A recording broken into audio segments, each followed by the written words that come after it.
మావయ్య, హాథీరాం బాబాజీతో మీరు నిజంగానే పాచికలాడేవారా? అవును గణేశ, హాథీరాం బాబాజీ నా పరమభక్తుడు. ఆయన నన్ను దేవుడిగా మాత్రమే కాదు, తన అత్యంత స్నేహితుడిగా భావించేవాడు. ఎన్నో రాత్రుల్లో నేనాయన ఆశ్రమానికి వెళ్ళి ఆయనతో పాచికలాడుతూ సమయం గడిపేవాడిని గణేశ. భక్తి, ప్రేమ, ఆనందంతో ఆ దివ్య ఆట సాగేది. ఒకరోజు ఆలయంలోని ఒక విలువైన ఆభరణం కనిపించలేదు. తర్వాత అది హాథీరాం బాబాజీ ఆశ్రమంలో కనిపించింది.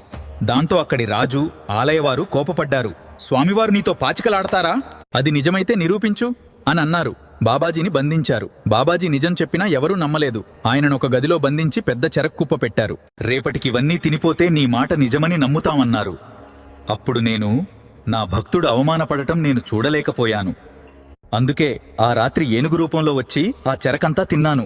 మరుసటి రోజు ఉదయానికి గది మొత్తం ఖాళీగా ఉంది.